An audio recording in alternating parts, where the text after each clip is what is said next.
everyone. Welcome to Conversations with Sekani, a podcast for people in their 20s who are trying to figure out life and not get lost along the way. Today's guest is Maggie McCane, a trauma psychotherapist who is disrupting the mental health space by focusing on what actually works when it comes to healing. Maggie helps individuals understand trauma, rewire unhealthy patterns, and build emotional resilience through practical, evidence-based method. In today's episode, we'll be diving into trauma, emotional healing, mental health myths, and how people can genuinely move forward from painful experiences. Maggie, welcome to Conversations with Sekani. It's great to have you here. Thank you. It's an honor to be here. Thank you so much. All right, thank you. So, for those meeting you for the first time, who is Maggie McCain beyond the professional title? Actually. Ooh, I like that question. Yeah. I think outside of me being a psychotherapist and now business owner, I'm a Christian. My faith is really important to me. I'm a wife, and my marriage is very important to me. I really enjoy being outside. I enjoy personal development and learning. Family time is a priority in my life, as well as new experiences, whether that be traveling or just going, to a restaurant I've never been to before. But I really enjoy learning and growing in any way I can. Okay, wow. Okay. Yeah, I love what you enjoy actually. Is what emulating, right? So, what drew you specifically into trauma therapy and deep emotional healing work? I think it really was a step-by-step process. I'm not the person who was like, I always wanted to be a therapist my whole life. I didn't have that experience.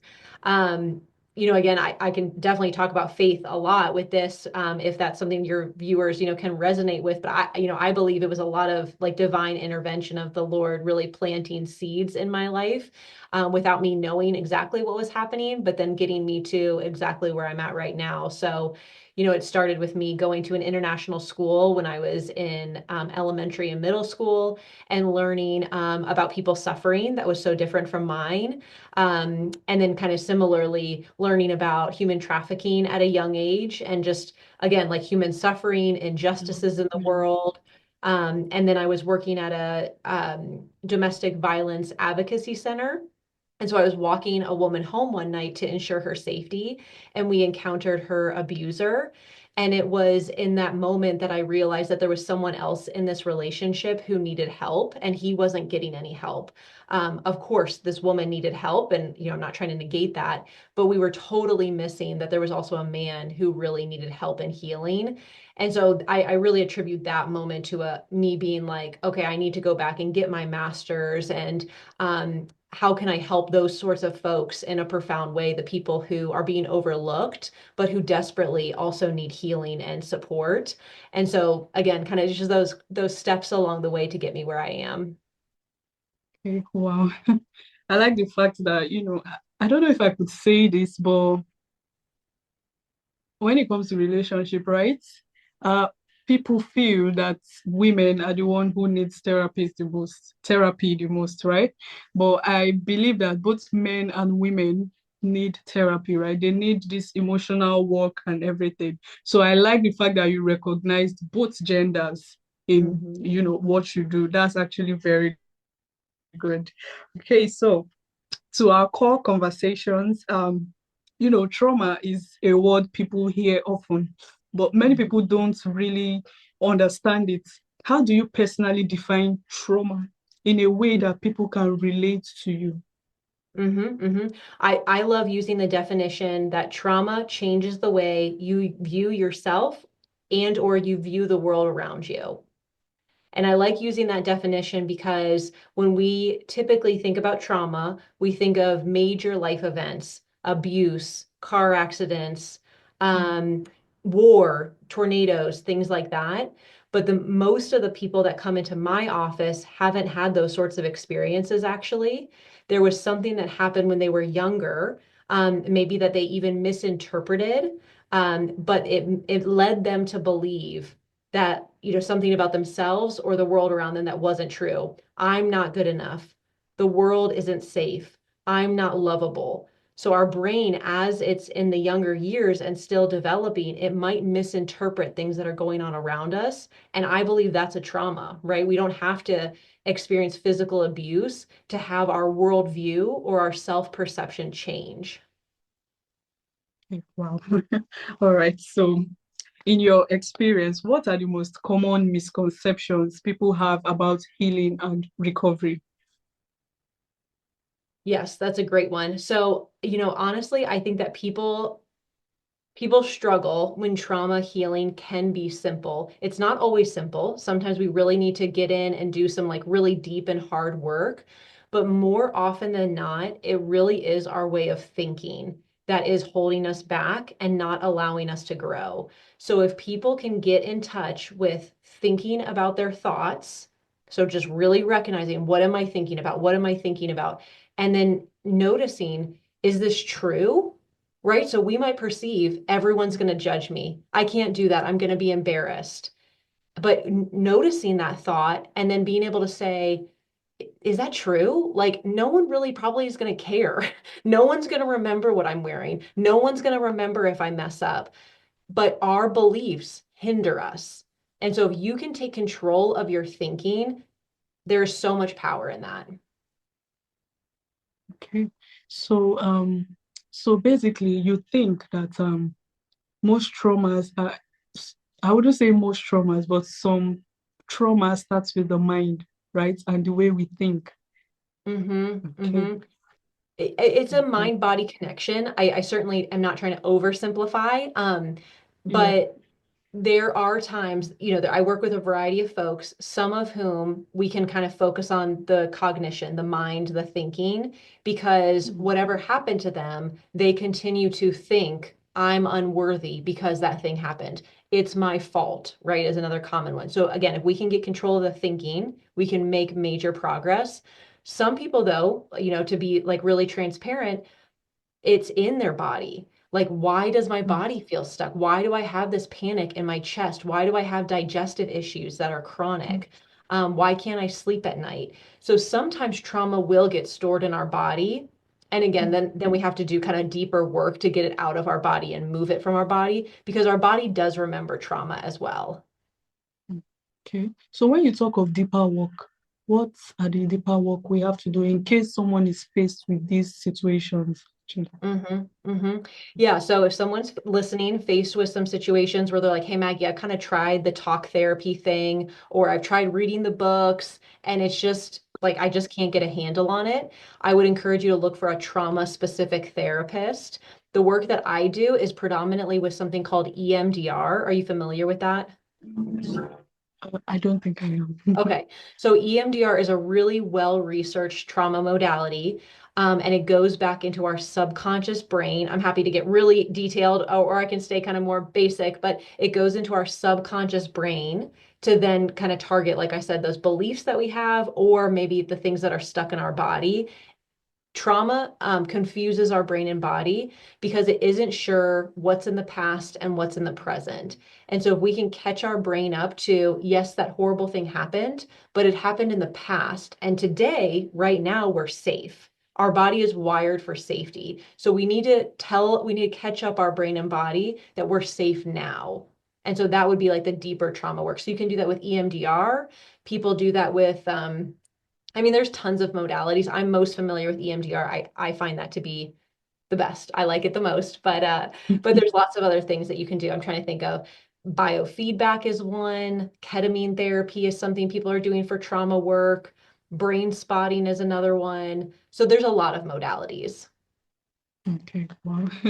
All right. This is the first time I'm hearing EMDR actually, and I Oh, know okay. you've given like a, I know you've given a base explanation for it, but I would appreciate if you actually go in depth, right? I Let's love do when it. we go in depth to do things here. Let's do it. Tell Yeah. me, what's this EMDR? Yes, yes. And if you Google it, EMDR, there's a lot of information on it online. So EMDR is so different than normal talk therapy. And so I find that a lot of clients come to me because they're like, I've tried talk therapy and I need something deeper. So Mm, what we would do is we would identify, well, I'll skip that part. What we would do is use what's called bilateral stimulation. And so people can even like self tap themselves, mm, or I have like buzzers in my office that vibrate alternatively, or I have a light bar. So then your eyes are open and you're looking at a light go across like this back and forth. You mm, just have to cross the plane of your body. So you have to stimulate alternative sides of your body while you think about something that you're stuck on. And something I love about EMDR is like you don't have to go back and think about like your abuse. A lot of people don't want to go back and think about that. Like that's really understandable. mm, But can we talk about like how is it bothering you today? Okay, it's showing up today because I keep having these arguments with my husband and I don't know how to stop. He just gets under my skin and he triggers me and he bothers me so much. Okay, let's start there. So think mm, about how upset you get when you and your husband are arguing. We'll do the bilateral stimulation, and then your brain will tap into its subconscious and take you where it needs to go, where it needs to find healing. So your brain is like healing itself. It's so interesting. mm, And you don't have to say anything, which is another thing people really like. A lot of people don't want to talk about their trauma. They don't want to talk about those details. So you just let your brain go and think about it. And again, like it can look different, many different ways. But basically, what we need to do is have your brain remember what happened. And then again, look at that and see that's not happening now. That was a sometimes a defenseless child. That was a helpless child. That was a moment that you were out of control. And now bring your brain back to the present where you're an adult and you are in control and you are safe and you are okay. Again, the trauma gets our brain stuck in the past. And so this work is bringing us to the present. Does that make sense? yes, it does actually. Okay. It really I does feel like it actually. sounds a little bit crazy as I'm explaining it right now. And I think some people do say, like, that's woo woo, like, that doesn't work. But I have seen, Joy, I'm not kidding you, people in like 3 therapy sessions make progress. Like, it is so transformative. It's amazing. Okay, wow. While you were explaining it, I was trying to like picture it mentally. Like I was trying to do it in my head, right? And Yeah. I actually believe it would be amazing, trying to think of something and I don't know, it feels real, right? And Mhm. I think that's a very great therapy. I don't know what to call it, EMDR, right? But yeah, I Yes. think I like that one. Okay. Cool. So moving on, yeah. So what let's talk about self-awareness actually. So what role does self-awareness play in, healing process? It plays everything. We can't fix, we can't heal from things that we're not acknowledging. So we have to have that level of self-awareness to grow. And I will say this is why you can't therapize yourself, because I've tried. This is why you need someone else, because we all have blind spots. You know what I mean? Like I can be Yeah. working really hard on myself, and I really do, but there are some things I just won't be able to see. I just don't have the perspective. So working with a trained professional who can be like, you know what, Joy, you keep saying that you want to do this, but then you're not doing it, but you are putting these barriers in your life and you're self-sabotaging. And you're like, wait a second, how did you put that together? So we have to be Mm, aware, and sometimes we need other people's help to help us become aware of what are our barriers, what are our mm, obstacles, so that then now we can address them. be aware. All right. So while you were talking, I started to think of how do I know? Because I mean, there are some people that don't even know they've experienced trauma or they have some emotional, I don't know if I should call it emotional problem, right?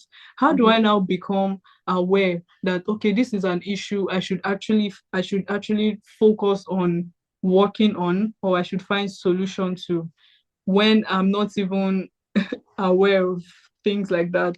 I Mhm. don't know if you're getting my question. I think I understand your question of like, How do I know what to work on? Where do I start? Exactly. Yeah. So if you were my client, we would talk about what in your life is not working. What is a problem in your life? What's a barrier? What are you struggling with? What can you not get past? And that's where we would start. And so most of us can think of things. I don't really have good self-esteem. I can't seem to hold lasting relationships. My partner keeps cheating on me, right? Like most of us can identify the problem in our life fairly well. But I will say, Joy, I had a man come to me recently, very successful, very high achieving. And he said he just wanted a tune-up in his life, is what he was looking for. But he kept telling me everything was fine. He's like, oh, business is fine, my marriage is fine, my kids are healthy. And I'm like, okay, so why don't you go home and journal every day? I want you to just sit down, be still, be quiet, not distracted, and just journal. Whatever comes to mind, I want you to just write it down for like 10 minutes every day. He came back to me the next week and he's like, oh my gosh. Because sometimes we want to ignore our problems, but when we're quiet and when we're still and we let ourselves open up of like, okay, what's underneath all of this? What's underneath the busyness? What's underneath the people pleasing? What's underneath the overworking? Then he got to a place where he's like, my marriage actually isn't going very well. So you're absolutely right. Sometimes we don't know. And that's why, again, we need someone to show us our blind spots. Okay, wow. So this example, with the example you gave, right? Needing someone to show us our blind spots is one thing. And then another thing is actually sitting down to reflect on your life. Because I feel like that's what your client did. He actually thought about it and then, like you said, journaled everything, right? Mm. So yeah. And you mentioned people pleasing. I feel like we should talk about that. What? Let's talk about it. Yeah, people pleasing. Why do you think people do people pleasing? What's the reason, right? Okay. Have you heard of the four trauma responses? Fight, flight, flee, fawn? Hmm, okay. Have you heard of that before? I'm just hearing about it. Okay. So when we are faced with danger, our body is wired to respond immediately. No thinking, we just respond. Okay. So, like if a tiger came out in the middle of the road when you were walking, you wouldn't Mm, want to think. You just need your body to get safe. So, some people, and so to some degree, we have little control over how we initially respond to trauma or fear. Fight. So are we going to battle the tiger? Is that our initial response? Are we going to flight? Are we going to run away? Are we going to freeze? Some of us might freeze and try to be really still. And then the fourth one is flee, or excuse me, fawn. And not mm, fawn is a newer one. So people aren't as familiar with fawn. Fawn is this idea of like, how do I like warm up to the scary thing? Obviously, a mm, tiger is the example I use. You wouldn't want to like warm up and like befriend the tiger.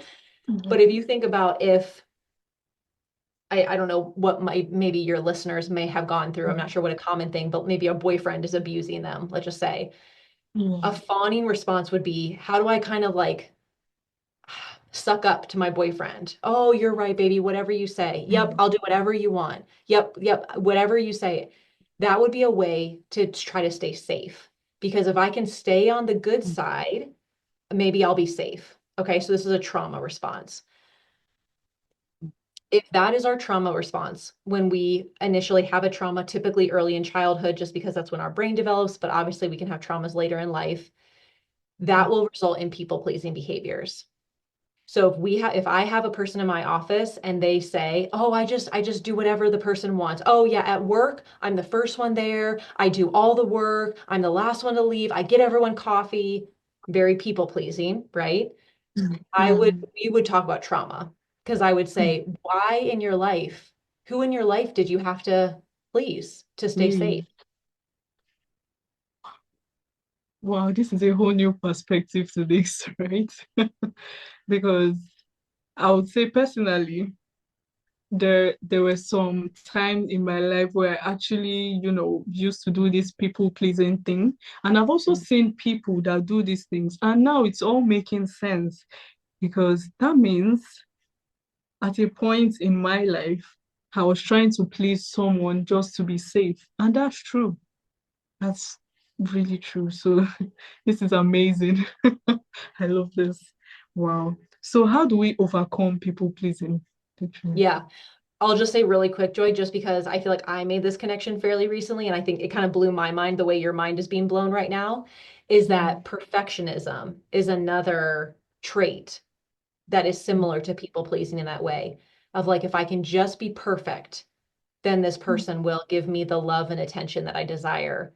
And so then we become adults and we're like, my house is perfect, my job is perfect, my kids are mm, perfect.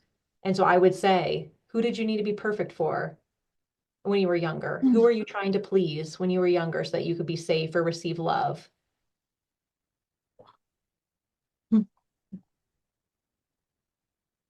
That's big, Sorry, my right? mind is it is actually.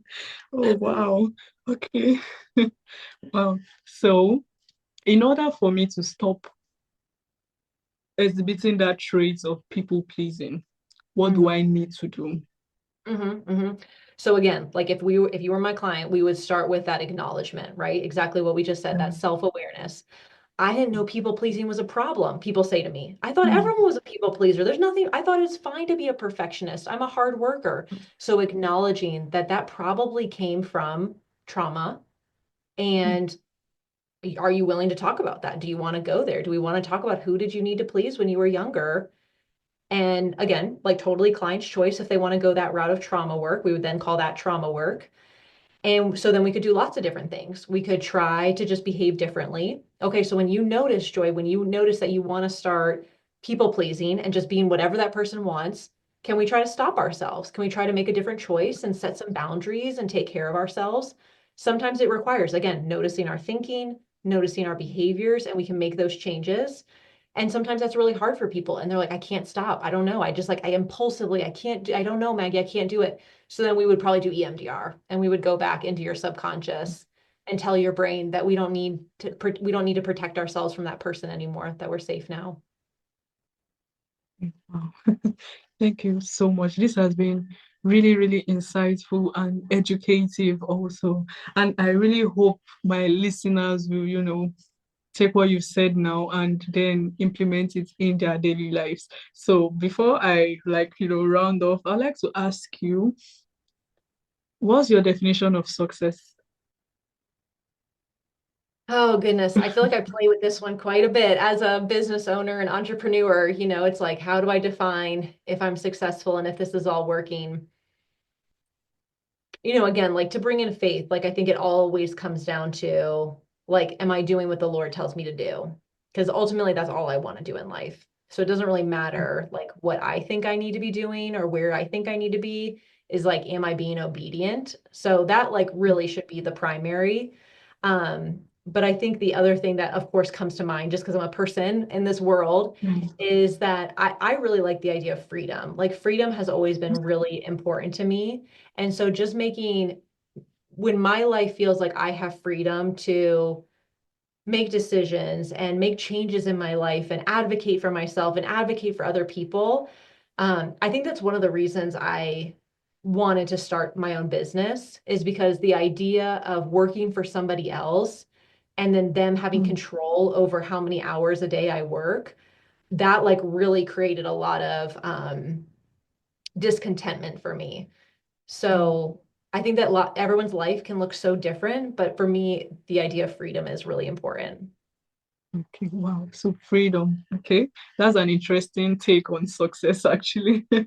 A pretty interesting one. So yeah, finally, I'd like to ask you, what advice do you have for younger generations, right?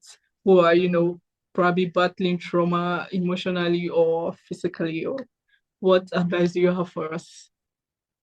Yeah, I think if I keep my therapist hat on, my advice for the younger generation who has experienced trauma or even like has those things where they're like, something's not right, but I can't figure out what it is. I don't know if there's good research on this, but in my experience, the younger you are and you get the good trauma work, the good help that you need, if you learn the healthy behaviors early on, you have your brain is just so much more malleable, right? Like your brain is so much more receptive to learning healthier behaviors, healthier habits, healthier ways of thinking. So I would say don't put off putting that work in yourself. Don't put off investing in yourself because to be totally transparent, the 60-year-olds that come into my office have a much harder time with this. You know what I'm Mm. saying? Yeah. Okay. All right. Wow. Okay. Thank you so much. So basically, it is better for us to work on it. Like the earlier, the better, right? So I think I do understand what you say. Thank you so much for this session. It has been amazing, actually. And yeah, where can listeners get to know more about you? Yeah. So we're on Instagram. We have a website. So our Instagram is Rehoboth Therapy. I don't know if we're able to like link that for people. And Yeah. then I didn't mean to say, if that's okay, Joy, that when we were talking about journaling and the importance of just slowing down and self-reflecting, I did write a guided journal just because I really believe in that so much. But I had a lot of clients who were like, I sit down to journal and I just look at a blank page and I don't know where to go. So I created a guided journal with some prompts and some resources. So I don't know if you'd be comfortable linking that for folks too, but I think it would be really helpful for people who do want to grow and understand themselves. Okay. Oh, definitely. I'll be linking that for them. Oh, thank you so much. I really Thank do appreciate you. this. No, Have a this has good been wonderful. Thank you, Joy. Okay. You're welcome. Yeah. So thanks for tuning into Conversations with Sekani. If this episode sparked something in you, make sure to share to someone who you think might need this and also subscribe so you don't miss out on new episodes.